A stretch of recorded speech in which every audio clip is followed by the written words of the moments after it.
बहुत समय पहले गंगा नदी के किनारे पेड़ों का झुंड था। वहां पर बहुत से पक्षी अपने राजा के साथ रहते थे। पक्षियों का राजा एक विशेष पेड़ पर रहता था। वह उस पेड़ के प्रति बहुत ही रचनात्मकता का अनुभव करता था। पक्षियों का राजा उसी पेड़ पर पलकर बड़ा हुआ था। तोते राजा और पेड़ की दोस्ती की बहुत बड़ी मिसाल है। अरे दोस्त, तुम ठीक तो हो? हाँ राजा जी, मैं ठीक हूँ। आपकी वजह से अब तक जीवित हूँ। अगर आप नहीं होते तो मैं कब का खत्म हो चुका होता। अरे नहीं मेरे दोस्त, तुम फिक्र मत करो। मेरे होते हुए तुम्हें कुछ नहीं होगा। अच्छा दोस्त, मैं जरा पानी पी कर आता हूँ। तोता राजा अपनी प्यास बुझाने के लिए ही पेड़ को छोड़ता था। वैसे तो वह पेड़ को छोड़कर कहीं नहीं जाता था। कुछ दिन ऐसे ही बीत गए। पेड़ और तोते की दोस्ती के चर्चे पूरे जंगल में थे। तोता पानी पीकर वापस आ जाता है। अरे यार, बहुत देर कर दी। कहाँ रुक गए थे? अरे कुछ नहीं दोस्त, ऐसे ही पानी पीते पीते मेरे दिमाग में एक गाना गूंज रहा था। क्या सुनाऊं तुम्हें वो गाना? हाँ हाँ, जरूर सुनाओ मेरे दोस्त। तो सुनो। ये दोस्ती हम नहीं तोड़ेंगे, तोड़ेंगे दम मगर तेरा साथ ना छोड़ेंगे। ये दोस्ती हम नहीं तोड़ेंगे, तोड़ेंगे दम मगर तेरा साथ ना छोड़ेंगे। पेड़ को ये गाना बहुत पसंद आता है और पेड़ भी ये गाना गाता है। ये दोस्ती हम नहीं तोड़ेंगे, तोड़ेंगे दम मगर तेरा साथ ना छोड़ेंगे। ये दोस्ती हम नहीं तोड़ेंगे, तोड़ेंगे दम मगर तेरा साथ ना छोड़ेंगे। ऐसे ही हंसी खुशी उन दोनों का जीवन बीत रहा था। कुछ समय बीत जाता है। एक बार उस पेड़ पर एक भी फल नहीं लग रहा था और वो सूखना शुरू हो गया। दोस्त, मुझे अब लग रहा है मैं ज्यादा दिन जीवित नहीं रहूंगा। तुम किसी और पेड़ पर अपना आसरा बना लो। तोते को पेड़ से बहुत प्यार था। वो किसी भी हालत में पेड़ को छोड़कर नहीं जाना चाहता था। दोस्त, मैं तुम्हें अब ना तो खाना दे सकता हूँ और ना ही रहने की जगह। तुम देख तो रहे हो मेरी हालत। नहीं मेरे दोस्त, मैं तुम्हें ऐसी हालत में छोड़कर चला जाऊं? लानत है मेरी दोस्ती पर। मैं तुम्हें छोड़कर कहीं नहीं जाऊंगा, चाहे जो हो जाए। दिन ब दिन पेड़ सूख रहा था और तोता भूखा उस पेड़ पर बैठा था। पेड़ ने तोते से कहा, तुम्हें भूख लगी होगी, कुछ खा लो। मैं क्या खाऊं? तुम्हारे सारे फल पत्तियां तो खत्म हो गए। तुम सूखी पत्तियां, टहनियां और मेरी छाल खाकर अपनी भूख मिटा लो। उसे पेड़ से इतना अधिक लगाव था कि उसे छोड़ने का विचार भी उसके लिए असहनीय था। वह बहुत कठिनाई से जीवन जी रहा था, परंतु फिर भी वह उस पेड़ को छोड़कर नहीं जाना चाहता था।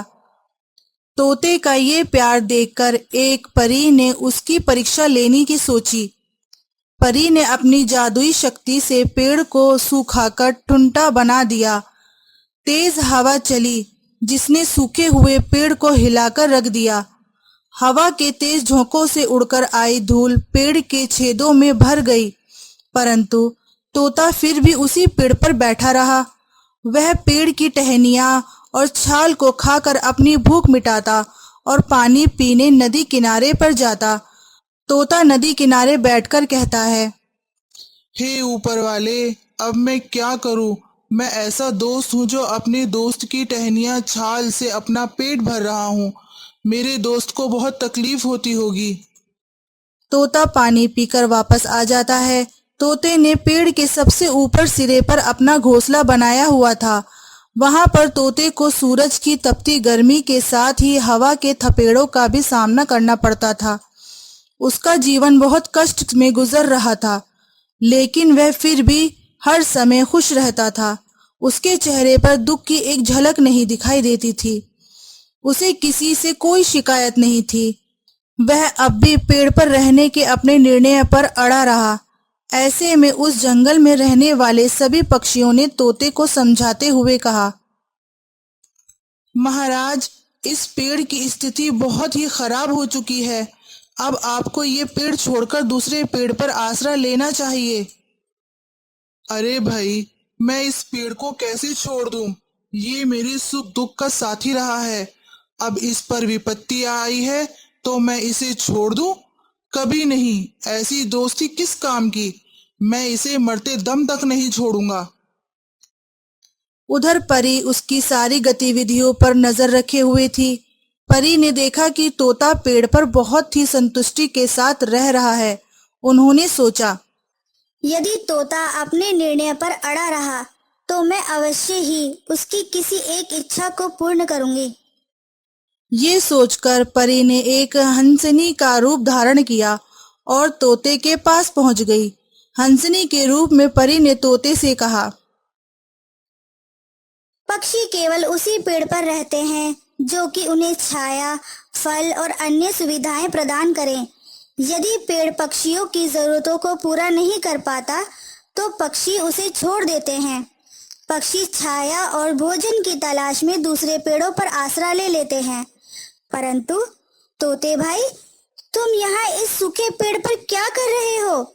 तुम्हें यहाँ पर भारी कष्ट झेलना पड़ रहा है। क्या तुम मुझे बताओगे कि तुम इस पेड़ को छोड़कर क्यों नहीं जा रहे हो?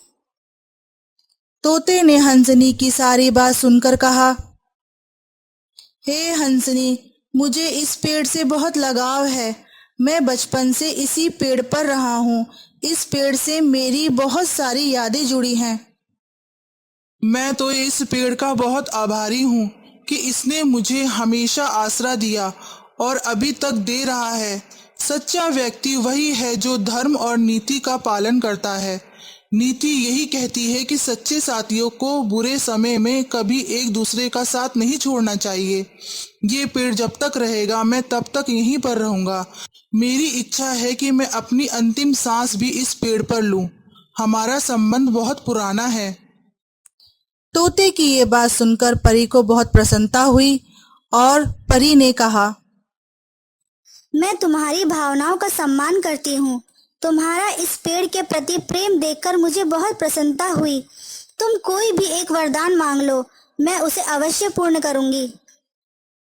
परी की ये बात सुनकर तोते ने कहा, हे हंसनी, मेरी हार्दिक इच्छा है कि ये पेड़ पहले की तरह हो जाए।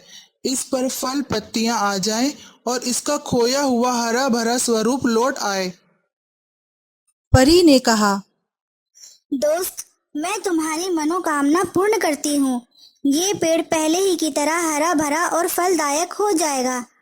ये तुम्हारी पहले की ही तरह सेवा करेगा। इस पेड़ के ठीक होने से तुम्हें तुम्हारी खुशियाँ वापस मिल जाएंगी।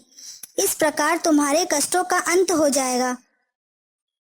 इतना कहकर परी हंसनी का रूप छोड़कर अपने असली रूप में आ जाती है। उसके बाद परी की दिव्य शक्ति से पेड़ फिर से अपने हरे भरे रूप में आ गया। पेड़ एक बार फिर रसीले फल, पत्तियां, हरी छाल और भी सुंदर हो गया। इस बार पेड़ की सुंदरता और भी बढ़ गई थी। तोते ने पेड़ को पहले से भी ज्यादा बढ़िया स्थिति में देखा तो उसने खुश होकर परी को हार्दिक धन्यवाद दिया। उसके बाद परी तोते और पेड़ को आशीर्वाद देकर स्वर्ग लौट गई। तोता और पेड़ फिर से हंसी खुशी से रहने लगते हैं और साथ साथ गाना गाते हैं। ये दोस्ती हम नहीं तोड़ेंगे, तोड़ेंगे लेंगे दम मगर तेरा साथ ना छोड़ेंगे। तो दोस्तों, हमें इस कहानी से क्या सीख मिलती है, हमें कमेंट बॉक्स में कमेंट करके जरूर बताना। वीडियो को लाइक और चैनल को सब्सक्राइब जरूर करना। हमें आपके सपोर्ट की बहुत जरूरत है।